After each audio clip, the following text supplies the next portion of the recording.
So hello to everyone, and nice to see you again for our weekly research seminars.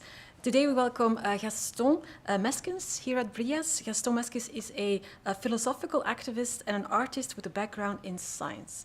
He holds master's degrees in theoretical physics and nuclear engineering and a doctoral degree in moral philosophy from the University of Ghent. In his philosophical research, he works part-time with the Science, Technology and Society Research Group of the Belgian Nuclear Research Center and with the Faculty of Arts and Philosophy at Ghent University. At Ghent University, his research focuses on a human rights perspective related to intellectual capacity building in the interest of global sustainable development governance. And at the Belgian Nuclear Research Center, his research and outreach are connected with the ethics of science and technology and with the ethical aspects of dealing with nuclear technology. And today he will present his work on the possibility of global governance. So welcome, Gaston. We look forward to your presentation. Thank you. Thank you for that kind introduction, and also thanks to the Institute to invite me here to do this talk. I hope you're ready for some philosophy. For some utopian philosophy. We're going to end critical and pragmatic, don't worry. I was also instructed not to move, because of the streaming, so I'm going to stand behind this desk. So, the possibility of global governance and ethics of care for our contemporary coexistence.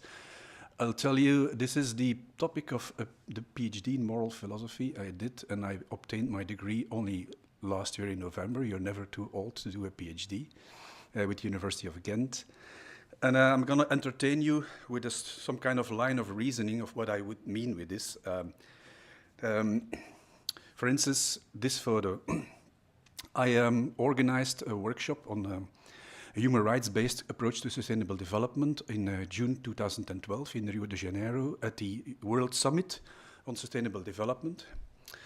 And there I got this idea to do something on ethics in connection to global governance. And so it was a lively event with lots of NGO representatives. The day after, we also did one in the People's Summit.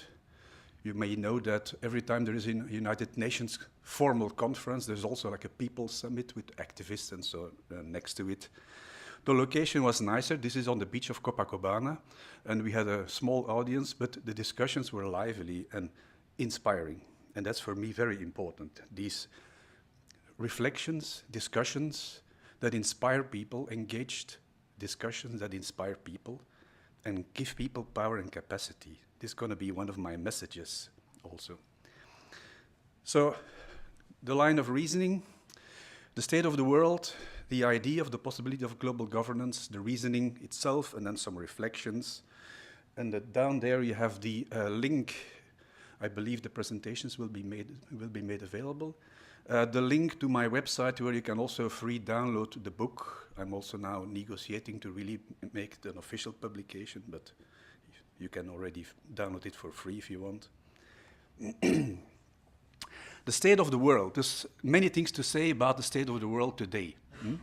I just give you two highlights, and you may know them. For instance, this is the State of Global Environmental Governance from the International Institute of Sustainable Development. They make this publication every year. It's also free downloadable on the website. Some highlights from this report.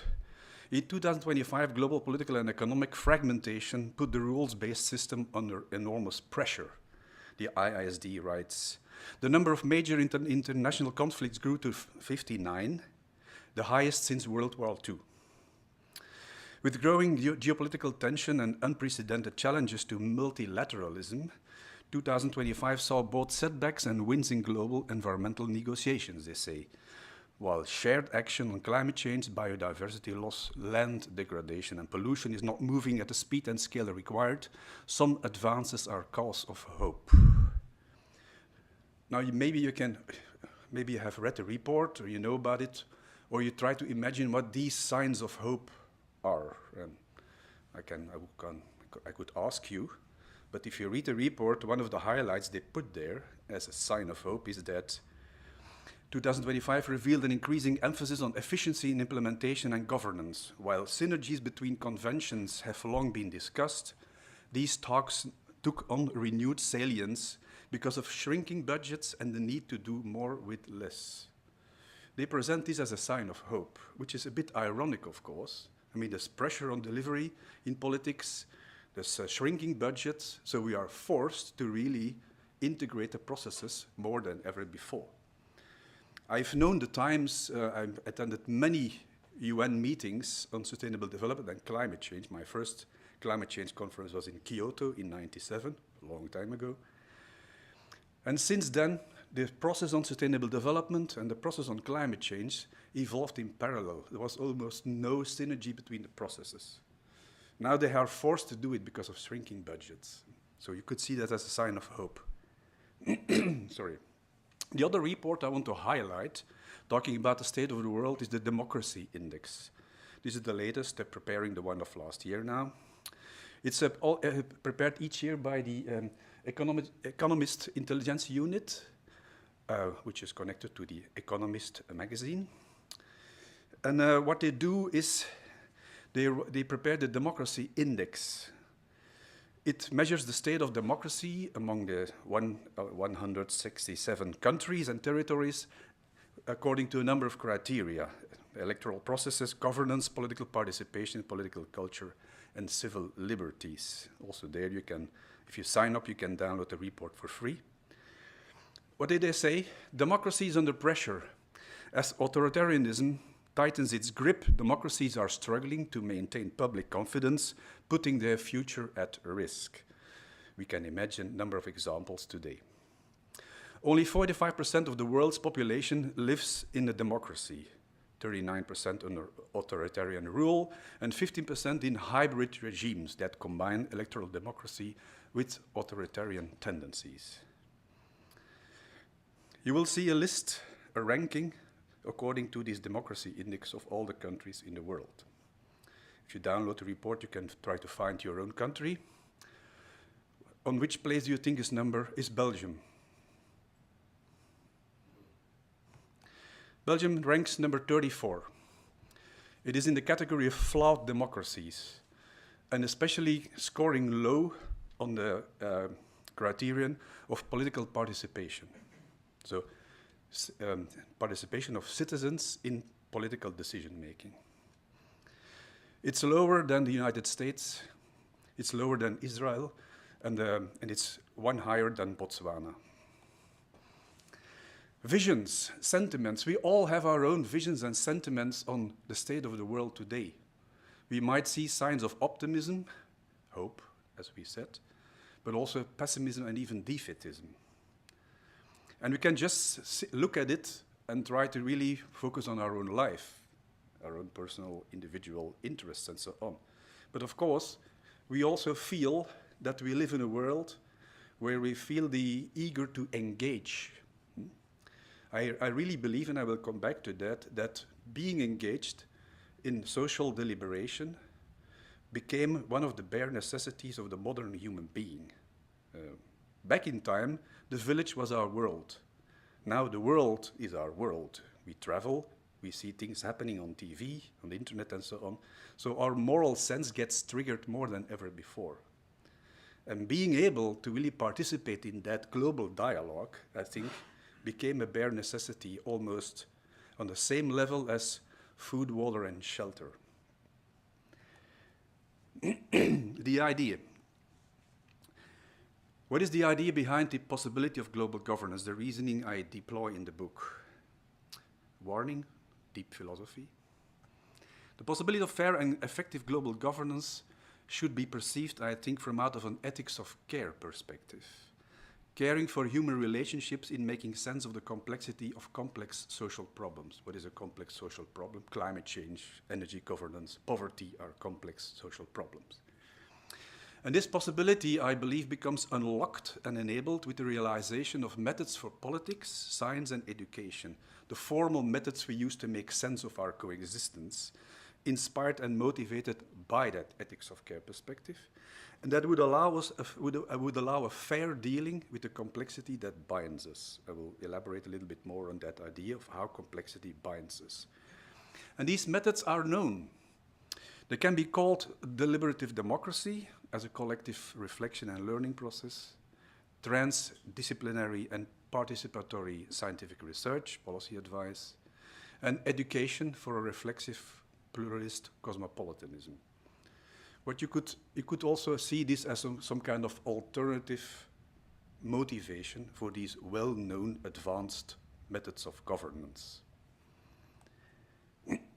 What is the reasoning behind it? We live today in a complex world. I mean, pictures say more than 1,000 words. We don't have to explain what we mean with a complex world. We can elaborate on it, of course.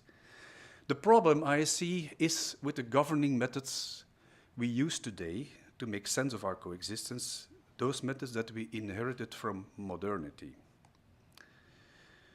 Representative democracy, international diplomacy, the market and science can be seen as modern, the way we know them today. We know them today and we use them today.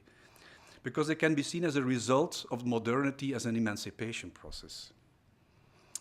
But drawing on their internal logic, they all have their internal logic, they do not question the legitimacy of their own authority, is the reasoning I deploy.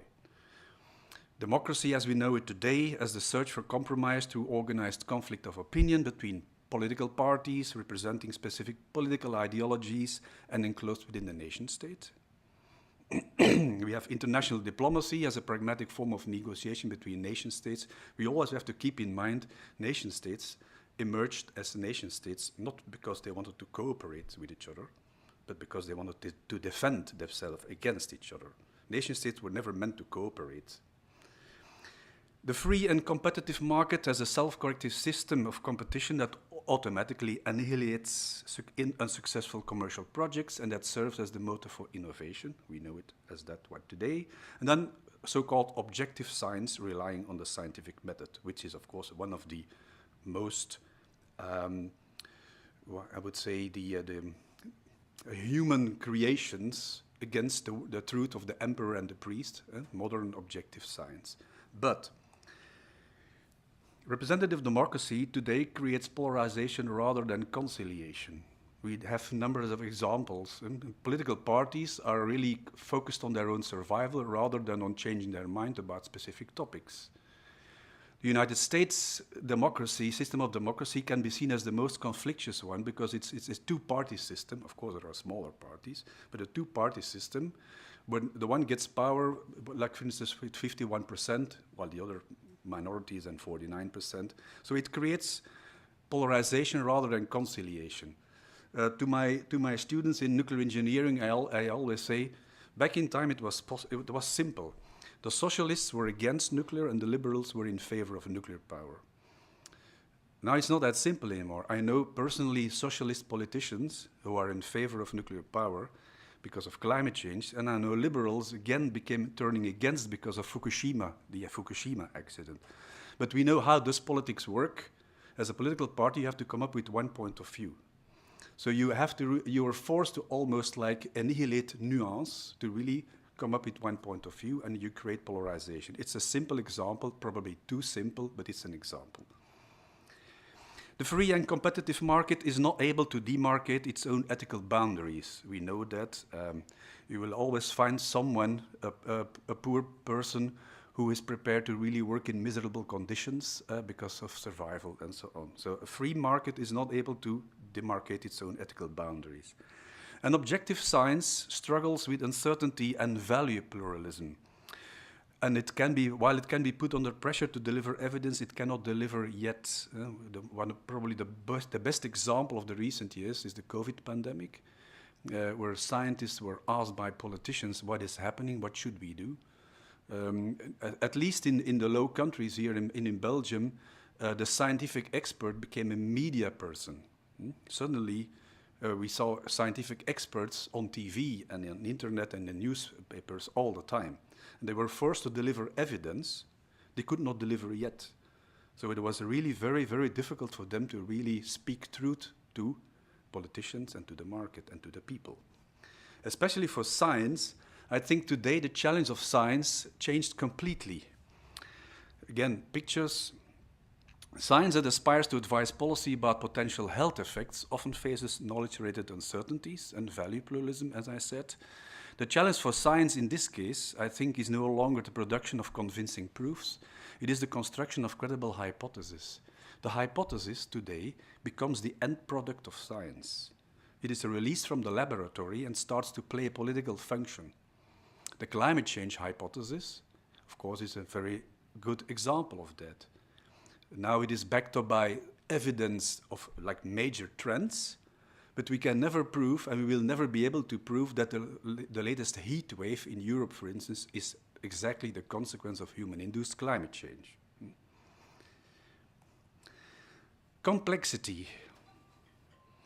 If you close your eyes, take a minute, and think of complexity. Stop. What did you have in mind?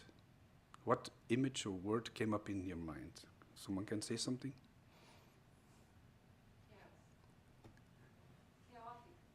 Yeah.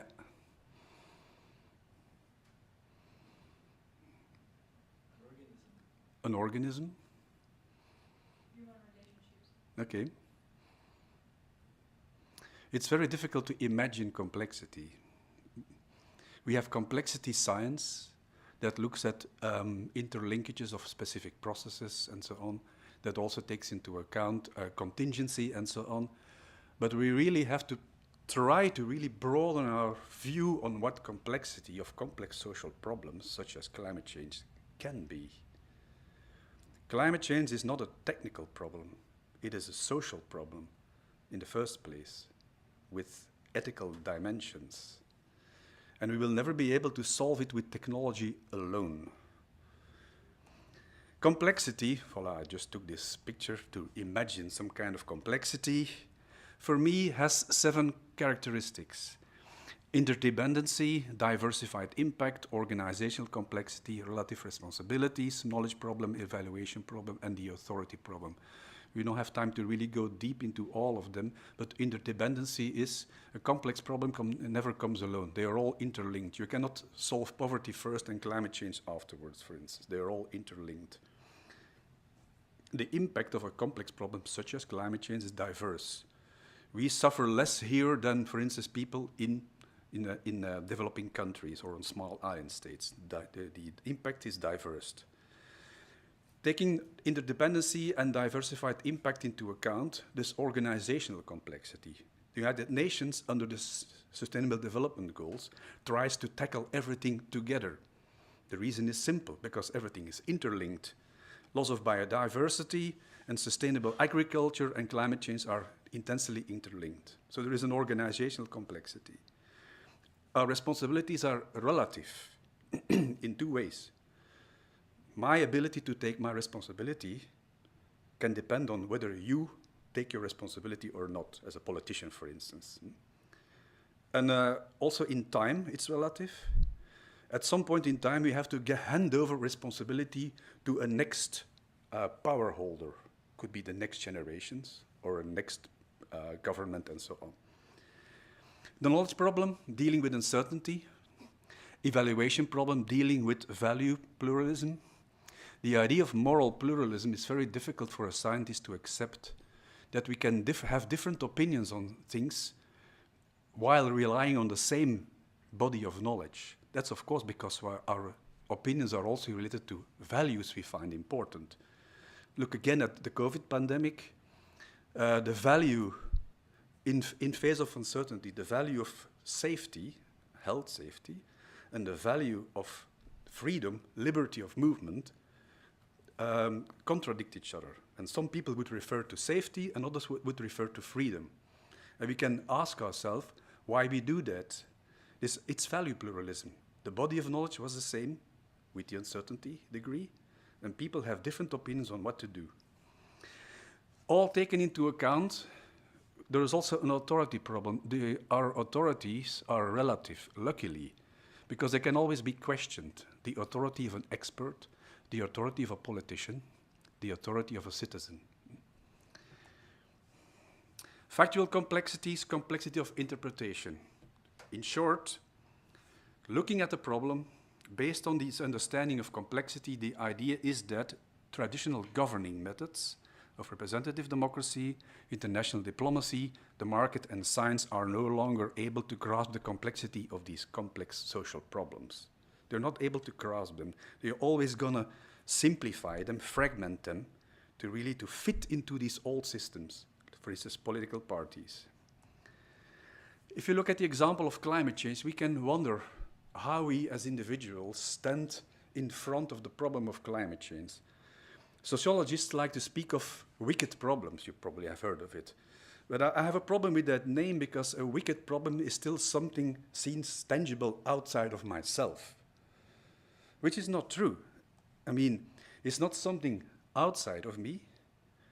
I'm part of it, of the problem of climate change. With my beliefs, my words, and my actions, I'm part of the social problem of climate change. We are part of complexity, and we co-create it together. When I decide to stop eating meat or to continue eating meat, when I decide to take a plane, or not to take a plane, I'm part of the complexity of climate change with my actions and my words. Our interpretations, based on this number of theories on what this can mean, of course, interpretations, worldviews, how our worldviews have built up throughout our childhood and who we became today. The idea of affective realism, which simply says that our interpretation of reality is affected by our emotions, and that counts for everybody. So we are part of the problem and we co-create it. That's, for me, a very important idea. So dealing responsibly with a complex social problem comes down to recognizing, and here's philosophy of ethics starts, the inviting character of that complexity, in the sense that its complexity invites all of us to respond to its ethical appeal, to deal with it fairly. Imagine complexity, we are immersed in complexity, and that complexity asks us to deal with it in a fair way. This is the philosophy of ethics I develop here. And we can do that by, a priori, in the first place, become reflexive with regard to the relativity of our own positions, interests, hopes, hypotheses, beliefs, and concerns as part of that complexity. You can wonder for yourself how you deal as an individual citizen, mother, father, child, student, worker, with the problem of climate change. And we all have our own convictions of what we should do, what we could do, what we cannot do, what we should not do, but also our doubts, not from time to time, but very often. Who am I in this complexity of climate change? I'll take the problem of climate change because it's one of the most easy ones to use, not to solve, but to use. Reflexivity, I think, is an ethical attitude. And it can be stimulated and allowed in deliberative settings that work emancipatory and compassionately confrontational at the same time. And these are precisely the three governing methods I highlighted in the beginning. So making possible these deliberative settings and participating in them is, I think, a form of solidarity, intellectual solidarity as some kind of ethical commitment. The preparedness to really engage with others in dialogue. And I see a really essential similarity between the governing methods of education, science, and politics in that sense. For me, these are all processes of dialogue, reflection, in an idealistic situation, of course. Also, education is not a unidirectional transfer of knowledge from a giver to a receiver, but a form of dialogue.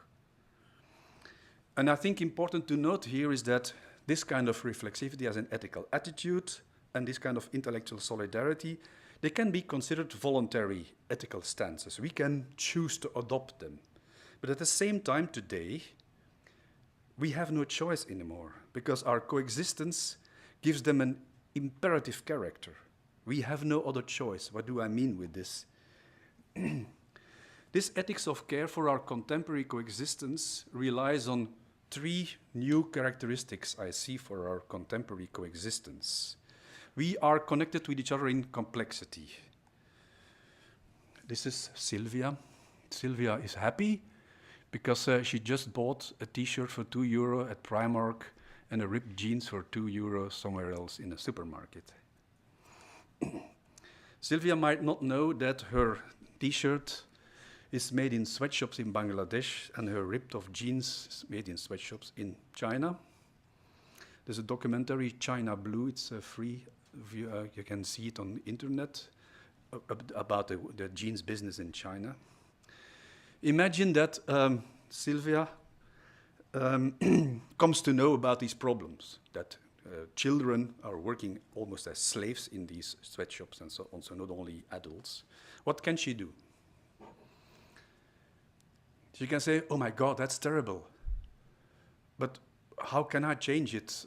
Whether or not I buy that t-shirt, it will not change something, so I can buy the t-shirt.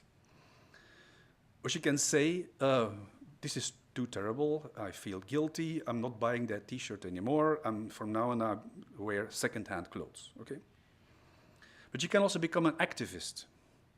Imagine she becomes a very powerful activist.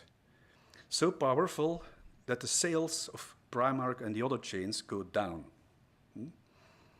Who will be the first victim of this? The workers in Bangladesh and China, of course.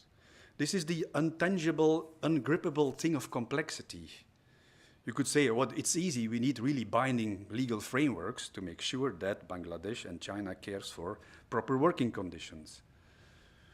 In Bangladesh, things changed, but only after this factory collapsed a few years ago with more than 2,000 deaths.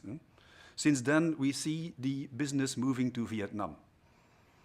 So I'm not presenting problems and easy solutions. I'm just sketching how complexity works. And of course, it's not a new thing.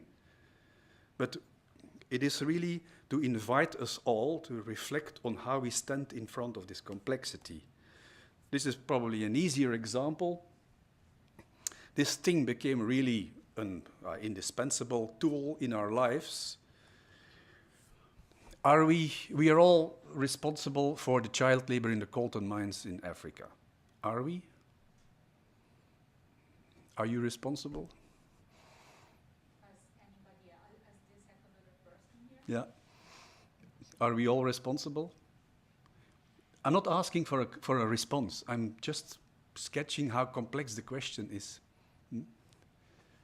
And of course, we could care for better working conditions in Africa, in the coltan mines.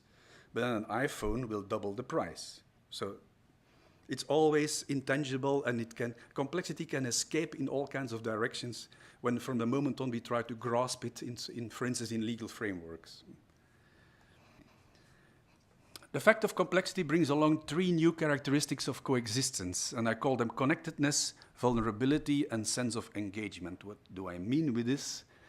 We are connected with each other in complexity. We cannot any longer escape or avoid it. Fair dealing with each other implies a fair dealing with the complexity that binds us. For instance, in the case of the cheap clothing, it starts with recognition, raising awareness, and seeing what we can do ourselves. And we know that individual responsibility is only part of the solution, and so on. In complexity, we became intellectually dependent on each other. We should care for the vulnerability of the weak, the poor, and the ignorant, but also of mandated power. In complex social problems such as energy governance and climate change, the next generations are among the most vulnerable people because they don't exist yet. We cannot discuss with them. We have not only practical power over them, in the sense that what we decide today will affect them, we also have moral authority over them. Not because we think we know it better, but because we cannot talk to them. We are forced to do it with our own moral sense. We cannot talk to them. So what they will see, what we did, is based on our own moral authority.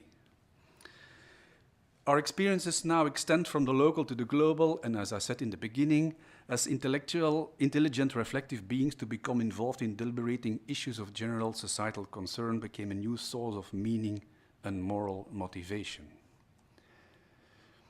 Grasping complexities in the book, I could end that book with saying, okay, we need new forms of democracy, science, and education. But I try to really extend the reasoning in a more philosophical way, but of course always with practical applicability in mind, focusing on 3 concepts that I find very important. And these are holism, transdisciplinarity, and cosmopolitanism. And especially cosmopolitanism I find very, very important, and that's also where I will end with a short focus on this one. Holism, of course, it is not only philosophical play. I think the idea of trying to grasp complexity in a holistic way is very important because it invites a meta-dialogue among people. How do things interact? And then the making sense of totality and interconnection, I think, is a very important thing to do. Transdisciplinarity, I just gave the examples already for science as a joint construction of credible hypotheses. If we want to make a hypothesis credible for science today, then we need to open up the ivory tower of science and invite participation in constructing the hypothesis. I think that is very important. And then cosmopolitanism, caring for capabilities to make sense of global complexity. What do I mean with that? The fact of complexity is now global. Every act we do in our daily life, buying a phone, for instance, has some effect somewhere else on Earth. The complexity became global. So we really have to look global and think global for everything we do. If we take a flight, if we buy a car or a phone, eat sustainable food, meat, and so on. So the commitment in face of complexity now receives a cosmopolitanist meaning. The invitation to commit to include the whole world in our moral concerns. That's a lot, you could say. Of course, that sounds very ambitious, but it's the way we think about complexity that really invites us to really take the whole world in our moral concern. And it became an imperative moral stance. Cosmopolitanism, as the Greeks knew it, Marcus Aurelius 2000 years ago said, I am a citizen of the world. But now, I think, and I write in the book, cosmopolitanism as an ancient ethical concept is rescued today from detached spiritual musings and imposed on us as a fundamental normative vision on humanity and the world. Not because we all want it, but because we have no other choice. When we buy a phone, we are a cosmopolitanist in action. So we better also become one in our thinking and in our moral thinking. I see two necessary focuses that for cosmopolitanism, the idea to develop further, an understanding of us ourselves with our responsibilities and rights as cosmopolitanists or citizens of the world. What does it mean today? But also cosmopolitanism as an ethics of care. Caring for each other's capability to think and act as cosmopolitans. And I also develop in the last chapter of the book this idea further. And then as some kind of overview, you can connect them to the characteristics, holism, transdisciplinarity, cosmopolitanism, and then we see this coming. Competence, capability, becomes for me the most important way out of cynicism. Some reflections to start to end. A plethora of concepts that are in need for joint reflection on their meaning. I'm going to say something very short about utopian thinking, and then end with the idea of the subversive power of solidarity, which is also my conclusion in the book. The possibility of global governance is actually a line of reasoning necessarily cross-cutting several philosophical fields focusing on specific proposed interpretations of concepts. Global governance, complexity, reflexivity, ethics of care, deliberative democracy, holism, transdisciplinarity, cosmopolitanism. When I started that PhD, my doctoral commission said, it's too much, too many concepts. And I said, I know, but I really have to cross-cut through all of them to really develop the idea. I'm not going to entertain you with discussing each of them here. It's an invitation, of course, to also look at these concepts as important, not only for philosophical musings in the bar, but also in political decision-making. What is global governance? What is complexity? What is cosmopolitanism? And strangely enough, in the process of the United Nations around sustainable development, these kind of more spiritual deliberations were possible. They're not possible in the deliberations around climate change. Why not, you think? Because there it's about urgency and commitment. Well, sustainable development is also about urgency and commitment, but apparently for politicians, they had more freedom to really do some spiritual thinking there. And I think that should be possible. I mean, I know people are very sarcastic about the United Nations climate change conferences. So, and how does it help? What are people doing there? Belém, Azerbaijan, and so on. But I really think that these physical gatherings, not only of political delegations, but also the NGO world, is very, very important. If we don't do that anymore, then the G20 or the G8 or Davos will take over, and we don't want that. Utopian thinking. Of course, this is lots of utopian thinking. We can do lots of reality checks. The problems are urgent. We don't need a utopian philosophy of ethics. We have the best methods of democracy, for instance, of those that might exist today. Often people say the system of democracy we have today is the best of the bad methods. Is there a possibility of reform? Is there willingness for reform? We cannot go for reform. We cannot really turn to deliberative democracy and then solve climate change. Of course not. We have to do it with the systems we have today. So, but I think that there are possibilities. Engaged normative thinking and dialogue, capacity building, and especially the potential of education, of reformed education, is for me very important. And that is the focus I'm working on now after the book. And I call it the subversive power of solidarity. Engaged thinking, normative thinking, we need to continue doing that. In the family context, in bars, at conferences, here, at political gatherings, because if we stop doing this, I mean, this would be the worst scenario. If people lose their motivation to continue thinking critical and have dialogues. My next project, it's called New Humanism. I invite you to check the website. And we work now on this idea of education for a cosmopolitanism beyond comfort zones. That's the slogan, that's the title.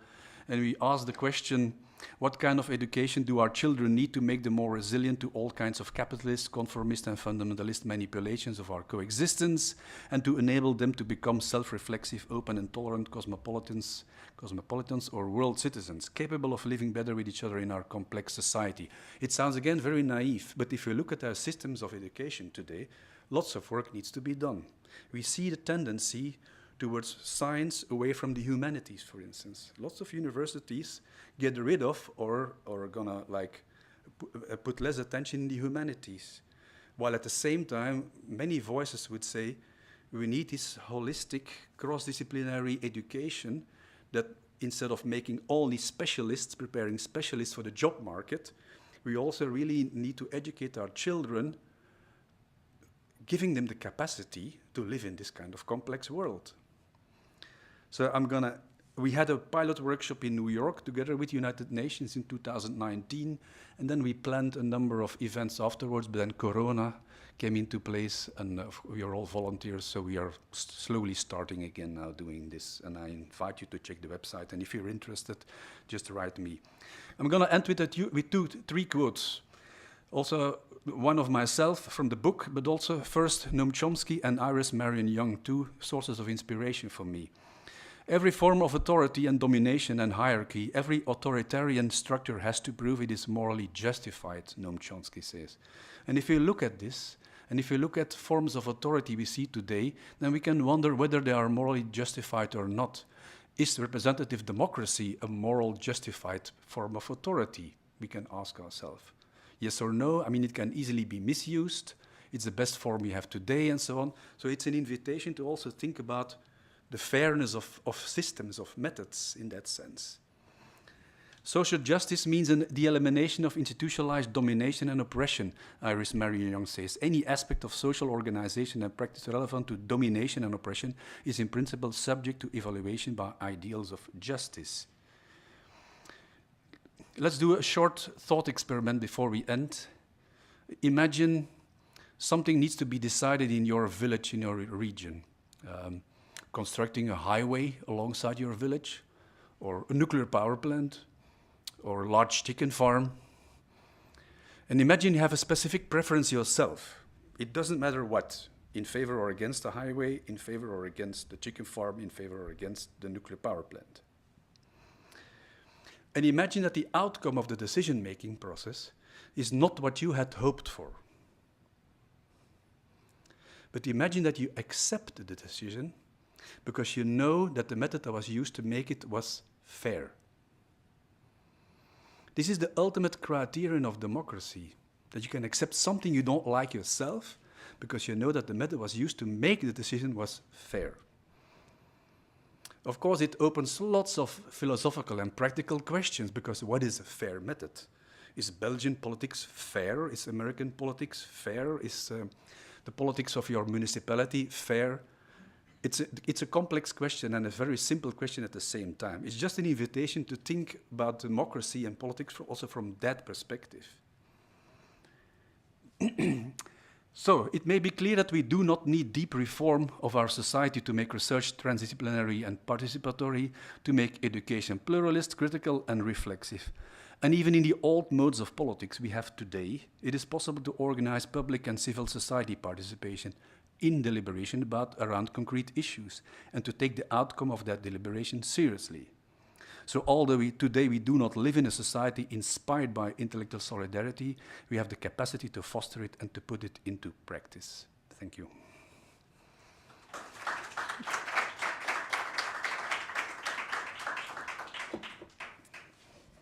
Thank you very much, Gaston. Now we open the floor for a Q&A. Who has a question, Lua? Thank you for the talk. It was very interesting, very contemporary.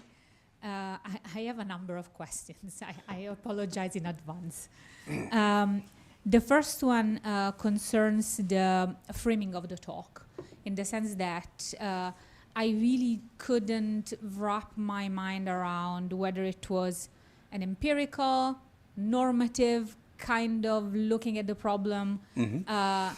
At times it seemed very empirical, and then you touched on something that was moral and values, and it seemed like you went towards normative, but I never really understood how these two important parts of how we think scientifically at something talked to one another. The second one is that I have to admit, I was a bit with your PhD committee. It's a lot of concepts. Mm-hmm. And that also relates to the fact, right, that one cannot really understand whether it's empirical or more normative, and not only the concept that you listed, but now, for example, you talked about solidarity, right? There are also many hinted concepts in there, and justice and fairness. And then talking about justice and fairness, and that might be, I'm a political scientist, right? I'm not a philosopher. But in this sense, I have two questions that are more, let's say, literature related.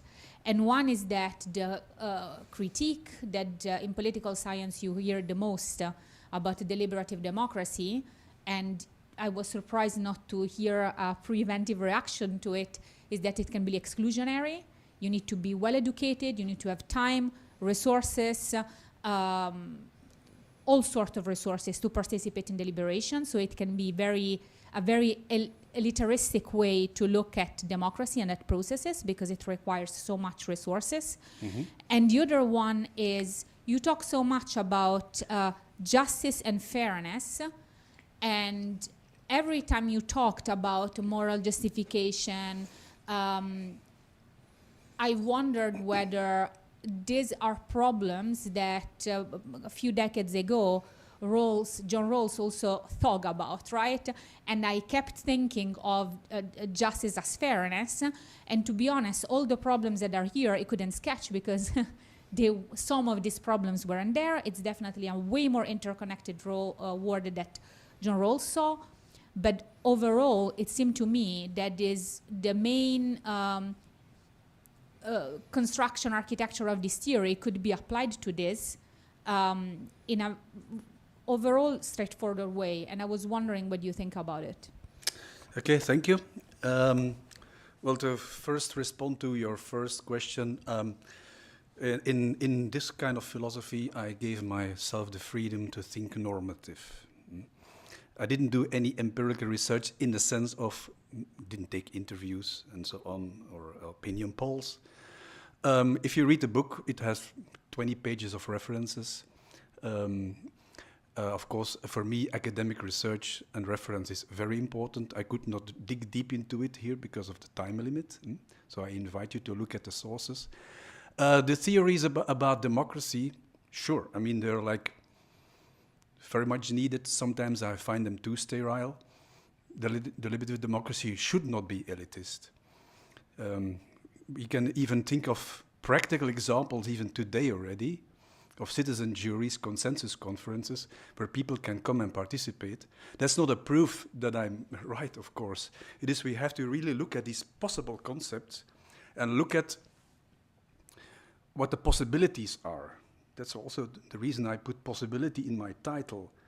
And for me, it is very important to not isolate theories of democracy from theories about science, from theories about education. I deliberately always take them together because capacity building, also for deliberative democracy, is very important in that sense. So it's not a sociologist or political research, it's a philosophical research, where I think I needed to really cross-cut through all these concepts to develop my reasoning. But we can, of course, talk about it later also. It's because I would like to hear your visions about democracy in that sense also. What always surprises me is that even all my leftist intellectual friends, there's so little critical thinking about our systems of democracy today. People don't even think about it. And sometimes we are forced to think about it because we see things happening in other places in the world. But even for here in Belgium, people just go and vote and think they are like free political citizens. They are not. We are not. As you saw, if you look at the list of the democracy index, okay, Belgium is number 34. It scores very low on political participation. Critical people don't realize we don't live in a democracy. Especially not, I mean, in the European Union, the member states of the European Union are de facto no democracies anymore. Because more than 70% today, I think I read, maybe you can correct me, of our law is instructed from the European level, which is okay. But the idea that we live in a democracy, even as free voters, doesn't count anymore. Okay. Sorry, you cannot, I mean, I think it's a bit simplistic to say we live or we don't live in a democracy. Democracy, it's not a dummy variable, it's not a binary. Democracy is a continuum, and democracy takes different shapes in different countries, right? That's also why we don't have a system for all. Democracy is applied to a context. I am not sure how it's constructive to say, to Kur, we don't live in a democracy, Europe is not a democracy. I understand that you give a lot of value to more participatory elements, but representative democracy can be a democracy. Information, for example, it's really different to go to vote not knowing what you're voting about, and it's really, or being a very informed citizens. So I also don't think that you really answered my question on the elitism of a deliberative democracy, because the only thing that you said is that we can all organize. There are people that don't have the time to do that because they are, I don't know, riders. They work too much to be bothered with this, right? There are people that have small children. There are so many categories of people you can think of that cannot afford to live in a deliberative democracy.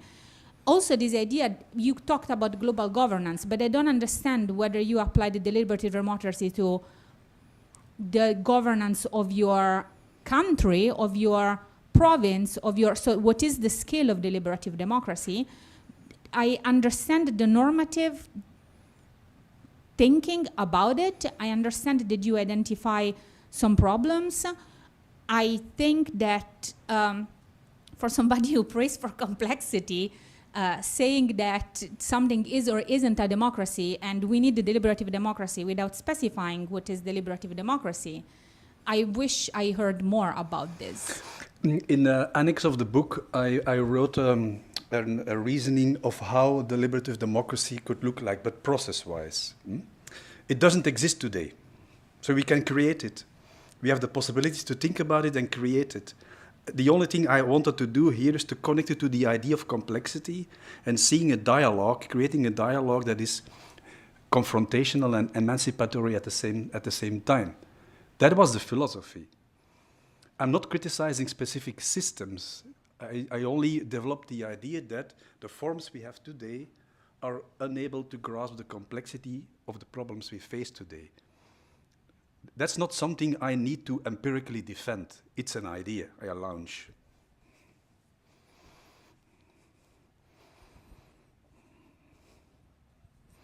Other questions? Yes.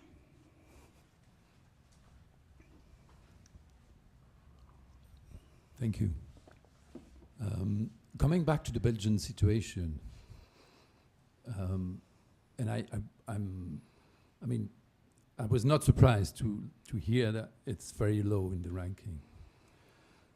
But if there is one reform that could be done to start with, you know, to go in the direction of the idea that you have been spreading here, what would you choose to do first?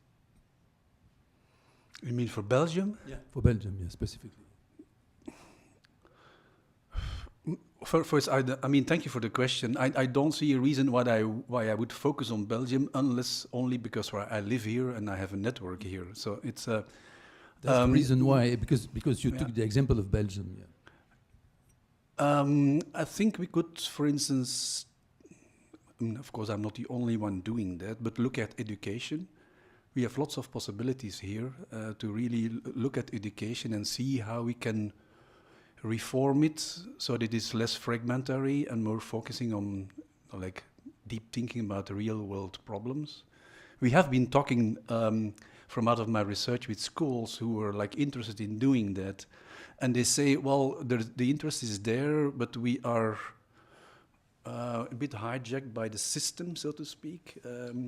Now we have today, first, of course, the Belgian system is still divided in secular education and Catholic-based education, which is a given historical fact we have to deal with, which doesn't mean we cannot change it, of course.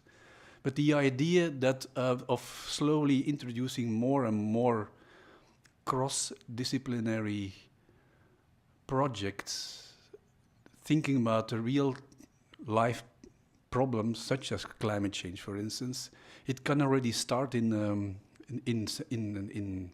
secondary school. I think it's very important to do it already there, not only in higher education, of course. And I see a problem with some kind of eco-modernist trend to really focus on science and technology only, and less on humanities or sociology and even philosophy or arts in that sense. And of course, at the same time, we know that we probably live in the best system we can imagine as compared to different other countries in the world.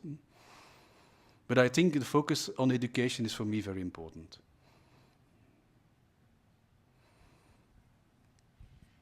Other questions?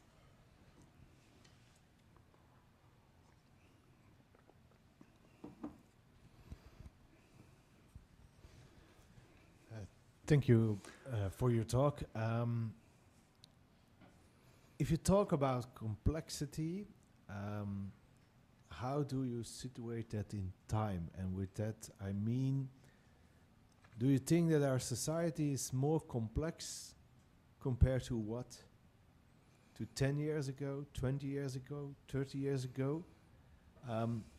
I teach a course on modernization, starting, let's say, in the 17th century. And I think if you would ask people about complexity at every single time in history, they would say, well, our society is becoming more complex. Mm-hmm. So how do you think about the evolution of complexity, and what are then the driving forces there? Is it, for example, social media, the internet, or how do you think about it? looking at the historical evolution of complexity is, of course, a very important thing. And I agree with you that when asked, people in different times in history would have said the same thing. So it's becoming more complex. And on the other hand, we know history as it's not a science. It's different interpretations of what history can be. So we have lots of authors today in the last years who try to rewrite history in that sense. For instance, David Graeber tried to do it also.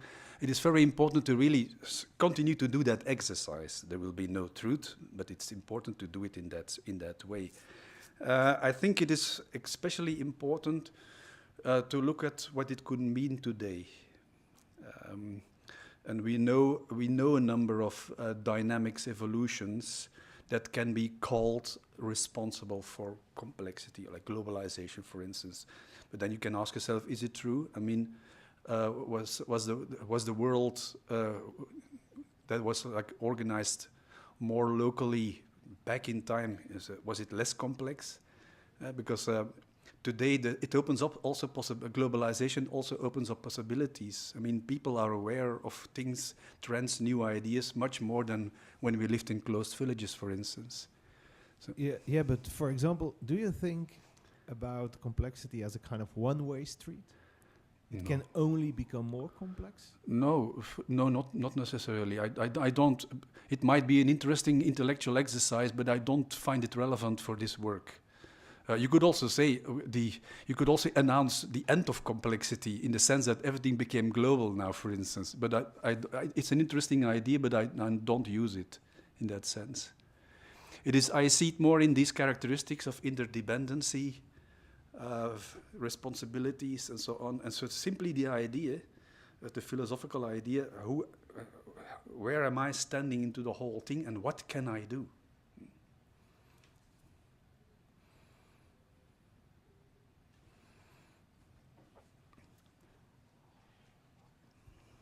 Anybody else?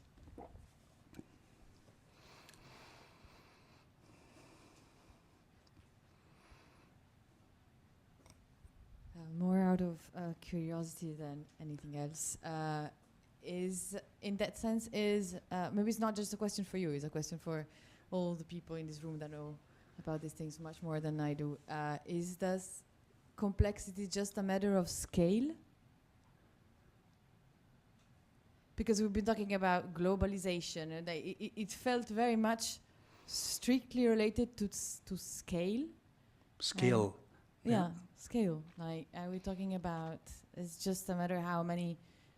Yeah, it's the extension of something, or. Oh.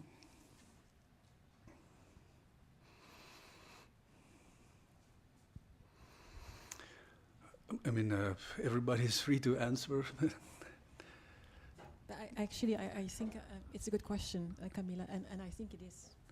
Because what Luana was also saying, like deliberative democracy, what you'll say, it's difficult to scale up deliberative democracy. I mean, there are many initiatives that are trying out things linked to deliberative democracy on the local level, but once you try to scale that up to the nation state and even beyond that, it's becoming very, very complicated. How to do that? So that's one of the big questions. I think many of us are dealing with that, like how to scale this up. And exactly also this question about representative democracy, it was like in its development, it was so much linked to the development of the nation state and linked to the boundaries and the borders of the nation state. And I think now the question is also, can we think about a representative democracy that also pushes beyond the borders of the nation state? Do you see, so because there are initiatives that are, for instance, you have the Benjamin Barber's idea of, okay, let's out of the box thinking. Let's make a parliament of mayors, because mayors are people who are not really concerned with ideological conflict, but they are really the problem solvers there. Can we think of a way of having a kind of a global parliament of mayors where they come together to deal with global problems as well, for instance, or initiatives like the global vote? Let's try to think of ways to, for instance, getting like allowing people to vote in other countries' elections. Again, pushing the representative model beyond. I'm not saying these are good or bad ideas, but rather there are possibilities as well to kind of think about the representative democracy beyond what we. Of course, in that sense, when we think about multi-level systems, and the nation state, then of course, then I become a pragmatist in that sense. And but by the way, a network of mayors existed in the context of the United Nations. They have been working as a network of, which is not the same as a parliament of mayors, of course, but it has existed for a number of years. I don't even know it still exists. I know Bill Clinton at that time, after he was president, was one of the supporters of this network of mayors for climate change then, of course. And when you look at scale, if you follow how the process of the United Nations around sustainable development has evolved. So first we talked about the Millennium Development Goals, of course. It was the idea of the year 2000 as the time frame. That was now translated and transformed, into the Sustainable Development Goals. So it are different attempts to grasp complexity.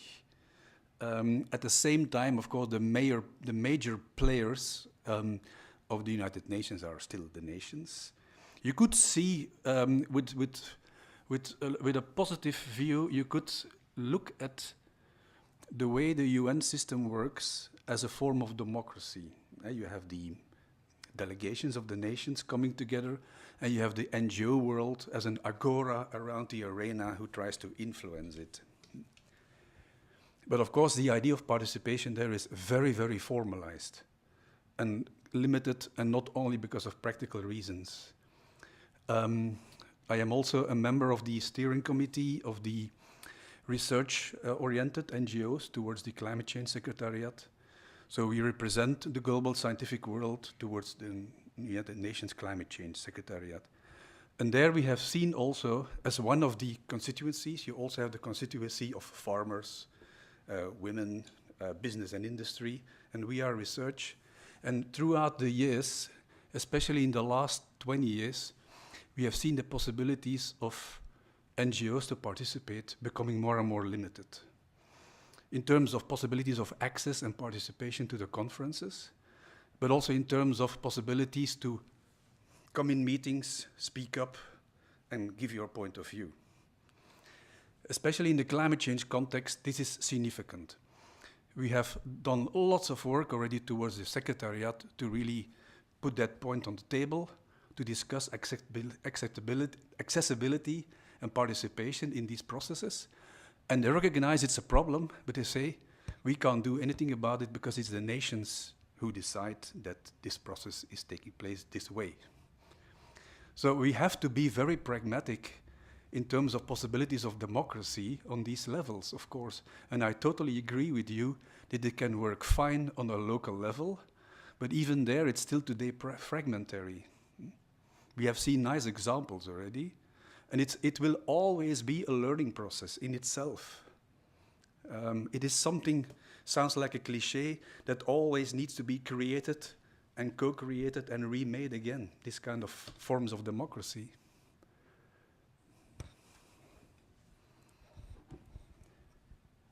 Yes, hi, my name is Marco. Thank you so much for your talk. I find myself agreeing with a lot of things you said, especially about the relationality and the need to see the world in this holistic and nuanced way. Unfortunately, that is why I would also, since you encouraged us to be critical and to engage in critical conversation, I did not understand why, after all this talk of complexity, you also used statistics such as the democracy statistics by The Economist, which is a certain kind of institution with really clear political funding behind it, and a kind of right. This is, it's not a neutral. It's not even scientific. This is a political project. We could also talk about Freedom House, for example, another global institution which determines how democratic countries apparently are, whose new president is a big investor into Palantir Technologies, ongoing into the genocide in Gaza. So what is missing from your perspective, I think, is a bit of historical nuance, and as you say, the world is interconnected, everything is interconnected. It's also not interconnected in such a neutral way as you presented. There is a certain kind of instrumental violence which has a political project behind it, and it has some kind of nucleuses of power. These nucleuses of power don't all share the same interest as the rest of the world. Particularly, not all of them see climate change as a problem. Some of them see it as an opportunity. Yeah. Same thing goes for artificial intelligence. A lot of what you describe as problems are only problems if you see it from a certain perspective, which is the global majority's perspective, but still it's not the whole world's perspective, especially it's not where the power is concentrated right now, which is why this kind of ethics, even if was applied to most of the world, I think will not necessarily change any of the things that are going on right now. If I gave the impression that I'm a bit disconnected from the problems in the world today and only focus on climate change, then this is a wrong impression, of course. I mean, I know how the world is today, and we see lots of, and especially young people have reasons to be concerned and scared, and not only in areas where conflicts are taking place, but also, I mean, everywhere, I would say. And when I gave this democracy index report, that is not to say that this is, I see this as a proof of, I mean, we can have a whole seminar of a whole week to discuss what is the state of the world. I just gave 2 examples of 2 institutes that try to say something about the state of the world. I could have taken others. I could have asked you, what is the state of the world? Instead of doing this, and I know, I mean, The Economist is The Economist, but people use it. People use it to.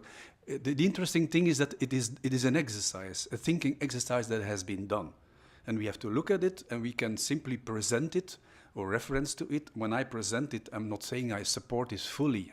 This is a phenomenon of knowledge creation in an institutional context. And we can have several like these, but I just gave 2 examples. That's all, because I said we don't have time to really discuss what is the state of the world. But that could be a nice topic for a conference. What is the state of the world?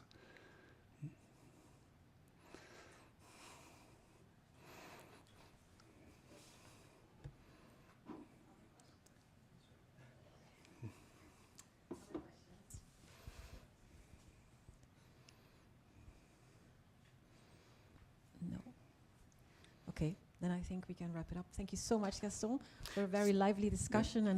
And thank you for your questions and your attention. Thank you. Thank you.